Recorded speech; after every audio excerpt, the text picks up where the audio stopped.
দেখুন যতগুলো মাছ ভাজা হয়ে গেছে, বুঝছো? কুটি কুটি কুটি কুটি এতগুলো মাছ আমি সুন্দর করে কেটেছি। এই লাস্ট এই কটা ভাজলে কিন্তু ভাজা শেষ। তারপরে এই যে কালো জিরে দেবো, কালো জিরে, কাঁচা লঙ্কা আর একটু মশলা গুঁড়ো রেখেছি, একটু জিরে গুঁড়ো, একটু লঙ্কা গুঁড়ো, সেটা একটু হলুদ দিয়ে দেবো। আর এই এর মধ্যে তো সর্ষে, পোস্ত, টমেটো, কাঁচা লঙ্কা, পাকা লঙ্কা বাটা আছে।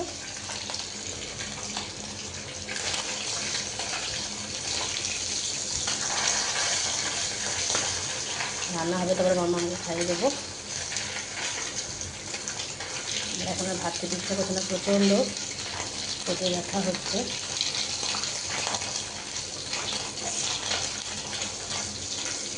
যে কোনো একটা করে সোমবার শ্রাবণ মাসে আটকায়, বলে না ঠাকুর সহায় থাকলে কী হয়। এই বছরের একটা শ্রাবণ মাসে সোমবারও আমার আটকালো না। খুব ভালো, খুব ভালো। গতকালকে শিব ঠাকুরকে পুজো দিয়েছি, আজ থেকে শুরু হয়েছে, আবার রবিবারের মধ্যে হয়ে যাবে। রবিবারে শ্যাম্পু করবো, সোমবারে আবার আমি জল দিতে পারবো।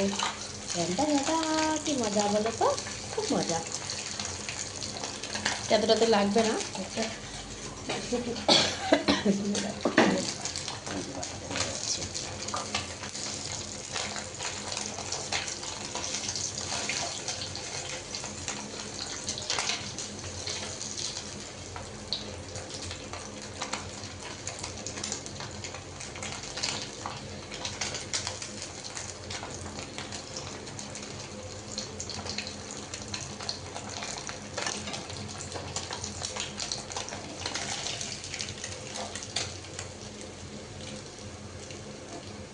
সবকটা দিয়ে একবার উঠে যেতে খুব ভালো, জানি না। এই ওটো ওটো ওটো ওটো, ইয়েস, সবকটা বন্ধুরা একবারে হয়ে গেছে।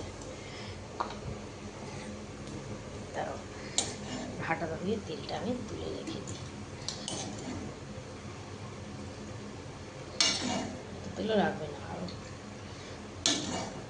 তো মাছ সুন্দর করে ভাজাই হয়ে গেল। আর তেল রাখবো কিসের জন্য? এইটুকুতে থাকবে, এটুকুতে থাক। মশলাটা তো কষাতে একটু লাগবে। বাড়িটা এখনো খুব গরম, না গরম হওয়ার আগে আমি নিচে নামিয়ে নিই, এরপরে ধরা যাবে না। তো চলো, মনের মন করে দিয়ে দিলাম কালো জিরে, তারপরে দিয়ে দেবো এই মশলাটা, দিয়ে দেবো একটুখানি লঙ্কা, দিয়ে দেবো একটুখানি তৈরি করা হলুদ। এই দেখো প্যাকেট এখানে ফুটো। বর্ষা আমি আর কিচ্ছু মশলাপাতি ভরবো না, ভীষণ খুব বিরক্ত লাগে বর্ষার মশলাপাতি ভরলে বন্ধুরা।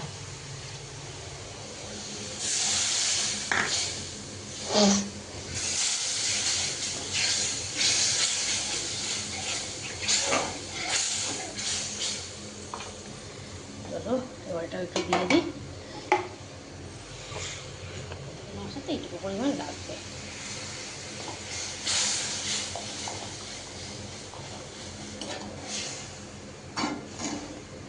দেখো এখন আর দুটো বাটা আছে, এটা দিয়ে ইলিশ মাছ করবো, ইলিশ মাছের ঝাল। কালো জিরে বেগুন দিয়ে করলে না, আমি খাই ঠিকই, ঠিক একটা ভালোবাসে না আর কি, বলে ওর থেকে ভাজা ভালো লাগে। আর আমি তো থাকি, রান্নাটা তো তোর জন্যই মেনলি করা হয় বলো, আর আমি সাথে সঙ্গে থাকি, তাই আমার একটু খাওয়া হয়।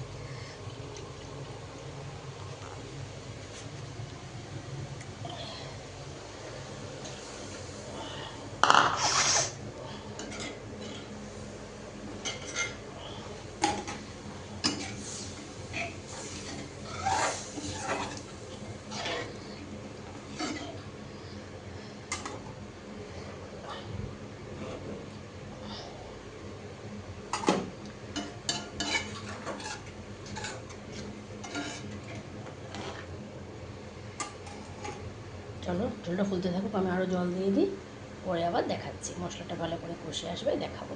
চলো টাটা।